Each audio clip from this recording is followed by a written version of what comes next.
Tugasku menemanimu.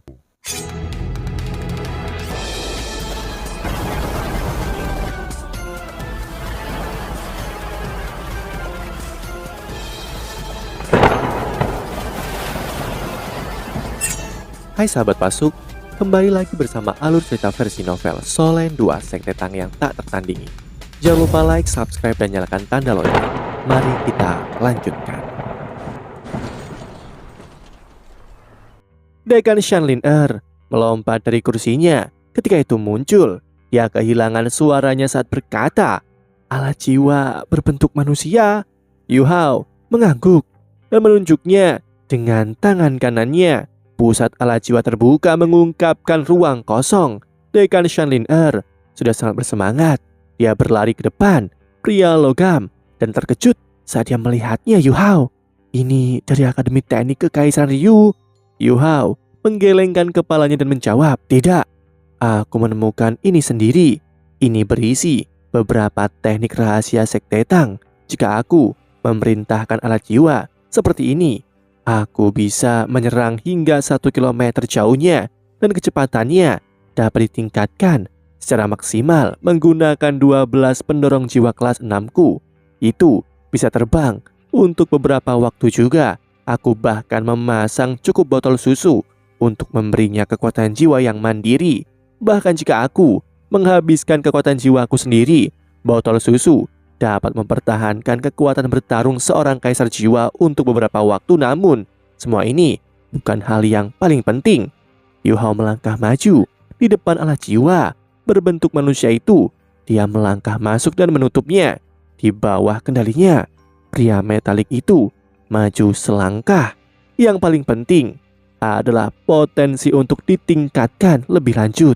Ini adalah jalur pengembangan alat jiwa di masa depan. Seorang master jiwa yang menggunakan alat jiwa yang cocok dapat menunjukkan semua jenis keterampilan bertarung dan menjadi tren di masa depan. Alat jiwa berbentuk manusia tidak akan ditinggalkan, namun beberapa masalah akan muncul ketika alat jiwa berbentuk manusia berkembang. Alat jiwa bukanlah segalanya. Semakin unik mereka, semakin besar persyaratan pada orang yang mengendalikannya. Sederhananya, jika Raja Roh 5 Cincin yang dikuatkan secara medis mengendalikan pria metalik ini, ia akan langsung kehilangan semua kemampuan bertarungnya dan bahkan hidupnya dari kekuatan pendorong sesaat ketika ia terbang di ketinggian yang tinggi. Namun, ini tidak akan terjadi padaku. Aku bahkan dapat menggunakan kekuatan spiritualku untuk mengunci targetku dan memanfaatkan berbagai keterampilan jiwaku untuk membantunya melengkapi untuk melepaskan kekuatan bertarung yang lebih besar. Bahkan jika itu rusak, aku masih bisa bertarung di medan perang karena aku adalah master jiwa yang kuat dalam hakku sendiri. Saat dia selesai, Yu Hao keluar dari pria logam, dari pintu logam yang berdentang. Dia kembali ke meja dan berkata dengan hormat, "Penatua, kesimpulan akhirku adalah bahwa alat jiwa hanyalah senjata yang dapat digunakan oleh penguasa jiwa. Mereka adalah barang eksternal. Kehadiran mereka tidak akan mempengaruhi status master jiwa. Sebaliknya, mereka bahkan bisa membuat kita lebih kuat. Pikirkan tentang ini. Jika master jiwa kita dilengkapi dengan alat jiwa aula kebajikan termasyur, kita tidak akan terkalahkan. Namun, dapatkah mereka melakukan hal yang sama? Tidak. Itu karena mereka tidak memiliki hal yang paling mendasar. Alat jiwa dapat dibuat dan ditingkatkan melalui penelitian. Tetapi bagaimana dengan master jiwa yang kuat? Siapa yang punya yayasan seperti Shrek? Ketika dia mencapai kalimat terakhir ini, suaranya ditentukan dan tegas. Semua orang tergerak oleh kata-katanya. Bahkan mata Yan Shouze berubah terus-menerus. Kekuatan dari pidato Yu Hao adalah bahwa ia mengevaluasi alat-alat jiwa dari sudut pandang para penguasa jiwa, dan pada saat yang sama mengatasi kekhawatiran terbesar mereka. Yan Shouze bertanya Yu Hao, "Aku punya pertanyaan. Menurut apa yang kamu katakan, aku ingin tahu berapa lama waktu yang dibutuhkan seorang master jiwa untuk belajar bagaimana menggunakan berbagai alat jiwa ini?" Yu Hao menjawab tanpa ragu, "Jika Anda berbicara tentang mengendalikan berbagai kategori alat jiwa, itu akan memakan waktu 2 hingga 3 tahun. Setelah mendengar jawabannya, Yan Shouze menghela nafas lega. Dia pikir Itu bukan waktu yang lama, namun matanya bersinar ketika Yu Hao melanjutkan. Namun aku pikir itu terlalu lama. Menurut pandanganku, aku pikir mudah bagi Master Jiwa untuk menggunakan alat jiwa, namun menjadi menguasai semua bukanlah pilihan yang baik. Itu karena Master Jiwa yang berbeda pasti memiliki alat jiwa yang berbeda yang cocok untuk mereka. Ini seperti bagaimana instru jiwa harus memilih jalan masa depan mereka ketika mengembangkan alat jiwa. Ketika Master Jiwa menggunakan alat jiwa, mereka juga harus membuat pilihan sendiri. Sebagai contoh, Master Jiwa tipe serangan paling cocok untuk menggunakan alat jiwa berbentuk manusia ini. Itu karena tubuh mereka sangat kuat dan lebih toleran. Kekuatan bertarung mereka akan sangat meningkat saat menggunakan alat jiwa seperti ini. Hal ini terutama berlaku untuk Raja Roh dan Kaisar Roh, karena mereka akan secara langsung mendapatkan kemampuan untuk terbang jarak jauh. Efek dari ini di medan perang akan sangat besar. Untuk Master Jiwa tipe bantu, mereka akan membutuhkan alat jiwa lainnya. Pertama, alat jiwa yang sesuai dengan mereka harus cukup ofensif. Maka, mereka juga akan membutuhkan alat jiwa yang dapat mereka gunakan untuk mempertahankan diri. Ukuran alat jiwa akan lebih besar dari pria logam ini dan akan dapat menjamin kelangsungan hidup mereka di medan perang. Untuk Master Jiwa tipe kelincahan, pendorong jiwa akan cocok untuk mereka. Kecepatan mereka akan sangat meningkat. Seiring dengan alat jiwa pertempuran jarak dekat, mereka akan menjadi sangat kuat. Dari sini, kita dapat menyimpulkan bahwa yang terbaik bagi setiap Master Jiwa untuk memiliki alat jiwa yang dibuat khusus dan hanya menggunakan kategori alat jiwa itu. Kemudian, hanya perlu 1 atau 2 bulan untuk menjadi terbiasa dan mengendalikan satu kategori alat jiwa tertentu. Untuk sosialisasi yang lebih dalam, itu akan tergantung pada kecerdasan dan kecepatan belajar seseorang. Semua penatua tidak bisa membantu tetapi mengangguk saat mereka mendengarkan penjelasan Yu Hao. Penatua Xuan mengungkapkan tatapan terhibur, diyakinkan oleh kata-kata ini. Semua orang, apa pendapat kalian tentang proposal Yu Hao? Penatua Xuan bertanya. Penatua Song menghela nafas sedikit dan berkomentar, di masa depan, dunia kita akan menjadi pemilik kaum muda seperti mereka. Perbedaan dalam pemikiran kita sebenarnya menyebabkan perbedaan besar dalam ide-ide kita. Namun, aku harus mengakui bahwa aku yakin. Penatua Xuan memandang Yan Shaozi sebelum berkata, Yan Shaozi, bagaimana denganmu? Yan Shaozi berkata, Penatua Xuan, Penatua Song, semua orang. Setelah mendengar kata-kata Yu Hao, aku punya banyak perasaan. Aku paling terkejut bukan oleh pria metalik ini, tetapi analisisnya tentang keuntungan Shrek. Selama ini, kesalahan terbesarku adalah melihat kelebihan orang lain dan aku lupa tentang kelebihan kita sendiri. Yu Hao juga meyakinkanku. Aku rasa kita bisa mencoba metodenya. Kita dapat menambahkan 2 pelajaran lagi untuk siswa halaman luar Departemen Jiwa Bela Diri, pengantar alat jiwa, dan penggunaan alat jiwa. Siswa yang lebih muda dapat mulai berinteraksi dengan alat jiwa selama proses belajar mereka. Murid halaman dalam dapat dilengkapi dengan alat jiwa yang dibuat khusus, seperti yang disarankan oleh Yu Hao. Dengan cara ini, pengawal atau wali Shrek tidak diragukan lagi, akan menjadi lebih kuat. Lin Er, aku ingin kau bertanggung jawab mendidik siswa halaman dalam Departemen Jiwa Bela Diri tentang menggunakan alat jiwa. Tentu saja, Dekan Shan Lin Er menatap Yan Shaozi dengan ekspresi yang agak aneh, tetapi itu tidak mengejutkan. Di dalam hatinya, Yan Shaozi adalah seorang lelaki tua yang keras kepala. Siapa yang mengira dia akan menerima saran Yu Hao? Meskipun Yu Hao hanya menyebutkan keuntungan untuk Departemen Jiwa Bela Diri, usulannya juga akan membuat Departemen Alat Jiwa lebih penting di Akademi Shrek. Dekan Shan Lin Er berkata, namun tidak sederhana seperti itu juga. 1 atau 2 bulan adalah waktu yang sangat singkat. Setelah semua orang menemukan kategori alat jiwa yang cocok, mereka akan membutuhkan waktu untuk belajar dan memahaminya. Mereka juga perlu belajar bagaimana menggunakan alat jiwa tanpa mempengaruhi kemampuan mereka sendiri. Ini sangat penting. Penatua Xuan berkata, Yu Hao dan Yan Shaozi sudah bertanggung jawab untuk penelitian roh. Lin Er, kamu akan bertanggung jawab atas masalah ini. Kamu dapat mengujinya di halaman dalam terlebih dahulu. 2 pelajaran tambahan yang Shaozi sebutkan dapat langsung diterapkan di halaman luar. Dekan Shan Lin Er menjawab dengan sedih. Penatua Xuan, ini sedikit tidak adil. Oh, Penatua Xuan, sedikit bingung ketika dia memandangnya dan bertanya, "Apa yang tidak adil?" Dekan Shalin menjawab, "Yu Hao juga salah satu dari kami. Aku dapat memberitahu Anda dengan pasti bahwa tidak ada seorang pun di Departemen Alat Jiwa yang dapat membuat alat jiwa berbentuk manusia ini seperti dia. Aku juga tidak bisa. Proposisi ini juga dibuat olehnya. Kita bisa meninggalkan masalah tentang roh dan membiarkannya membantuku terlebih dahulu." "Kita tidak bisa melakukan itu," Yan Shaoze menjawab tanpa ragu-ragu. "Lin kamu harusnya tahu betapa pentingnya roh bagi dunia para master jiwa di masa depan. Ada berbagai tingkat kepentingan. Kita membutuhkanmu untuk memimpin segalanya di Departemen Alat Jiwa." Dekan Shalin mendengus dan menjawab, "Apakah kamu tidak mendengar Yu Hao? Apa tren perkembangan masa depan? Roh adalah penemuan baru, tetapi kita tidak tahu apakah itu benar-benar dapat menggantikan cincin jiwa di masa depan. Kita masih perlu melakukan lebih banyak eksperimen, mengizinkan siswa halaman dalam kita untuk menggunakan alat jiwa dan meningkatkan kekuatan bertarung mereka lebih penting. Kamu tidak bisa begini. Roh adalah masa depan." Ekspresi Yan Shaoze berubah suram. Penatua Xuan mengerutkan alisnya dan berkata, "Baiklah, kalian bertengkar setiap kali bertemu. Kita akan membiarkannya seperti itu sementara waktu. Lin kamu dapat menemui Yu Hao jika kamu membutuhkan bantuan di bidang alat jiwa selain itu. Bukankah Hecha itu juga ada di sini?" Menurut Fan Yu, kemampuan penelitian Hecha itu dalam alat jiwa tidak kalah dengan Yu Hao. Dekan Shalin dan Yan Shaoze akhirnya tenang setelah Penatua Xuan membujuk mereka berdua. Ekspresi Yu Hao berubah suram.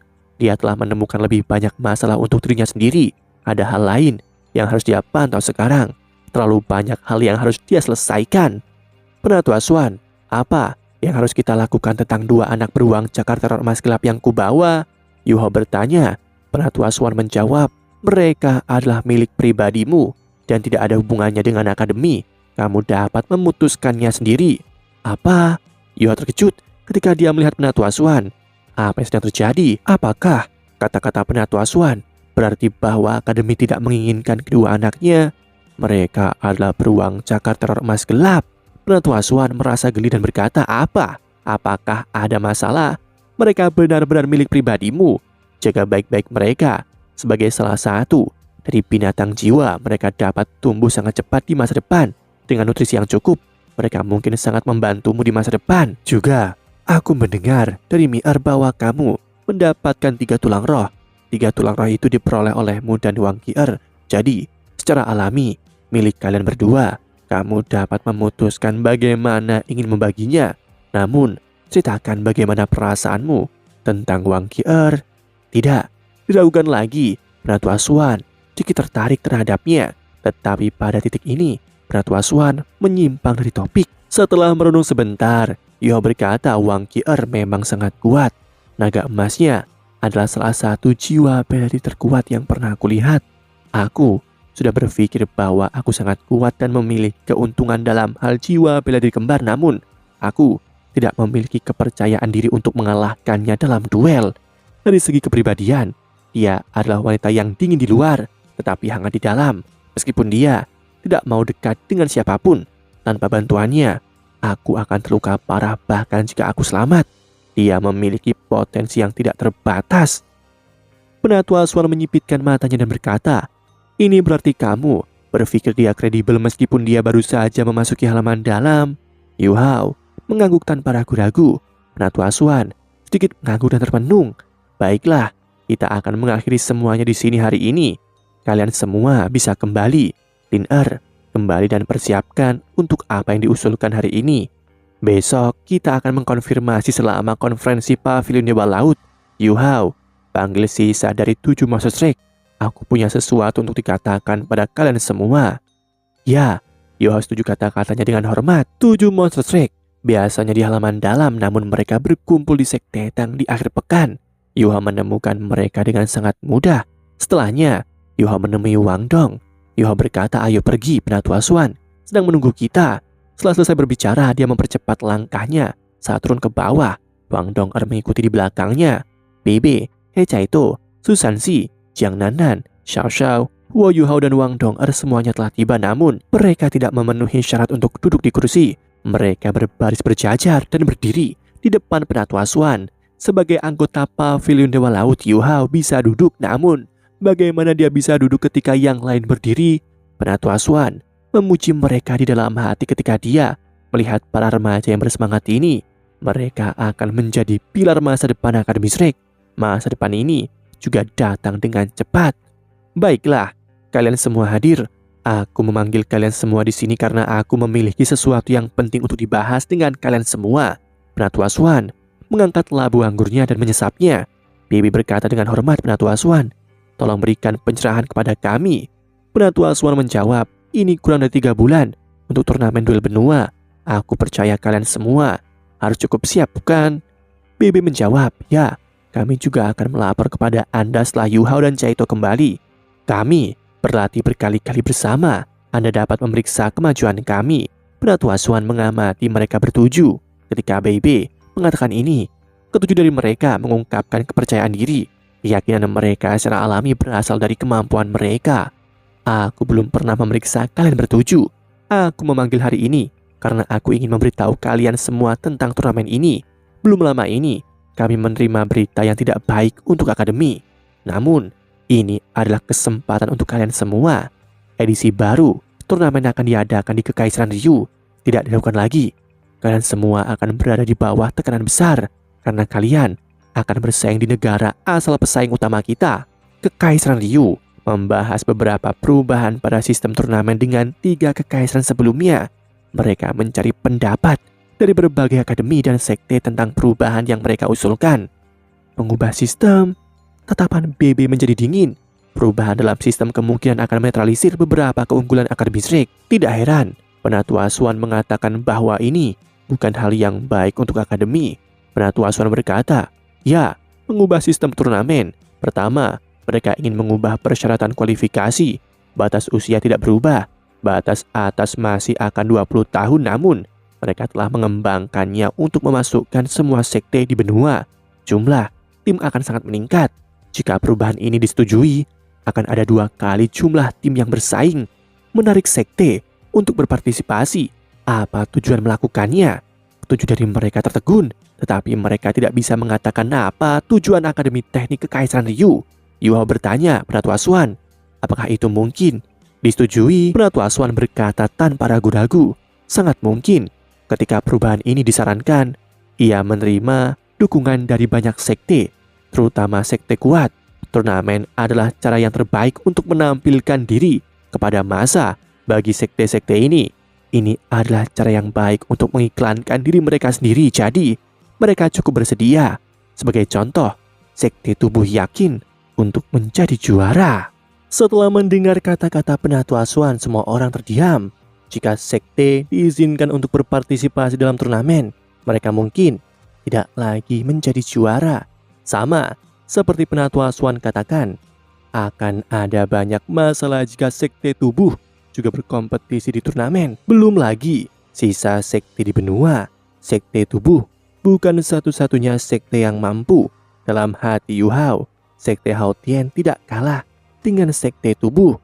BB berkata, Penatua Swan, itu akan jauh lebih sulit bagi kita di turnamen ini. Anda memanggil kami karena Anda ingin kami meningkatkan intensitas pelatihan kami selama beberapa bulan ke depan.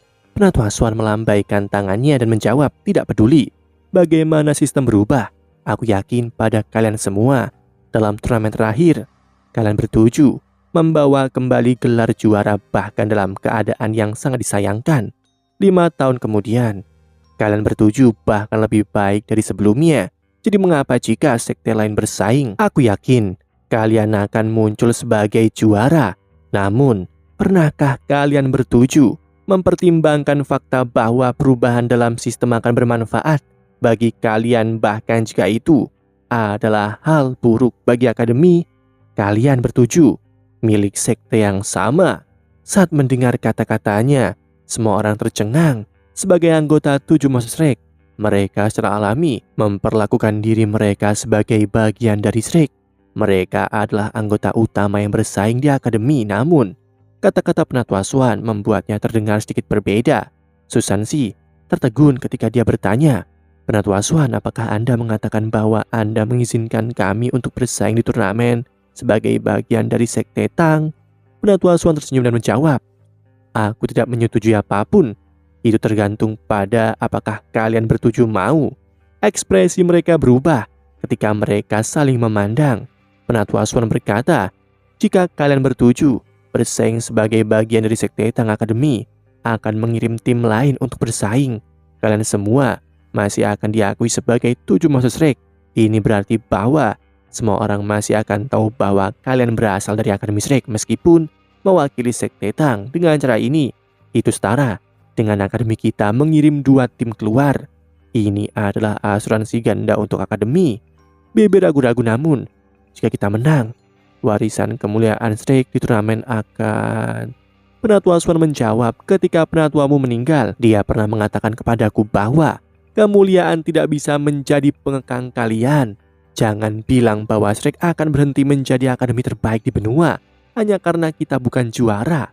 Ketika dia berbicara sampai di sini, ada pandangan bangga di mata Penatua Swan. Bebe merenung sejenak sebelum berkata, "Jika kita mewakili Sekte Tang, kita masih akan menghadapi beberapa masalah. Misalnya, kita tidak memiliki pengganti. Selain itu, bisakah akademi mengirim tim yang sesuai di tempat kita?" Penatua Swan menjawab, "Kamu terlalu memandang rendah akademi. Aku masih ragu tentang hal ini, namun bukankah Yu Hao memberitahumu bahwa ada bakat baru di akademi?" Yu Hao langsung berkata, "Wang Qi'er."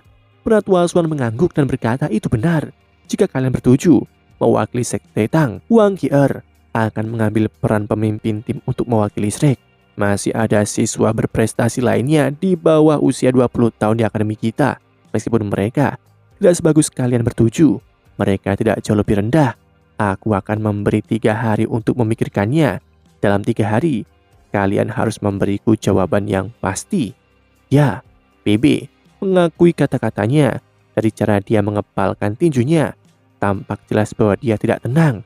Ya, bahkan sedikit gelisah. Setelah mengucapkan selamat tinggal pada Penatua Swan, semua orang berkumpul di asrama BB dan Susansi. Susansi berkata, "Kawan, apa yang harus kita lakukan? Haruskah kita mewakili Strike atau Sekte Tang?" Echaito berkata, "Aku baik-baik saja dengan keduanya. Bagiku, tidak ada banyak perbedaan." Penatua Swan benar, tidak peduli siapa yang kita wakili, semua orang akan tahu bahwa kita dari Strike. Jika kita mewakili Sekte Tang, itu setara dengan Strike mengirim 2 tim untuk turnamen. Jiang Nanan mengurutkan alisnya dan berkata, "Aku hanya khawatir jika kita mewakili Sekte Tang, akan sangat sulit bagi Strike untuk menjadi juara. Apakah mereka kalah dari kita atau orang lain? Itu akan mewakili akhir dari kemuliaan Strike di turnamen. Kita berjuang sangat keras untuk mempertahankan kejayaan ini selama turnamen terakhir. Jika kita kehilangan begitu saja, aku akan sangat marah." Sementara Penatua Swan tampak sangat tenang tentang masalah ini. Pengaruh kemuliaan ini akan sangat mempengaruhi Strike. Xiao Xiao tidak mengucapkan sepatah kata pun. Dia jarang membuka mulut selama diskusi. BB mengalihkan perhatiannya ke Yu Hao dan Wang Dong'er. "Bagaimana dengan kalian berdua?" Yu Hao merenung sejenak sebelum menjawab, "Aku merasa bahwa kita harus mewakili Sekte Tang dalam hal motif egois. Aku ingin melakukan ini untuk Guru Xiaoya dan melakukan yang terbaik untuk membantu Sekte Tang menjadi makmur, mengabaikan pertimbangan egois. Kita tidak bisa bergantung pada akademi selamanya. Kita perlu membuat nama untuk diri kita sendiri juga. Adapun kemuliaan akademi, aku tidak berpikir akan ada konflik bahkan jika kita mewakili Sekte Tang." Demikianlah kisah untuk kali ini. Sahabat Pasuk, jangan sedih, jangan bimbang, apalagi galau, karena aku kan selalu menemanimu.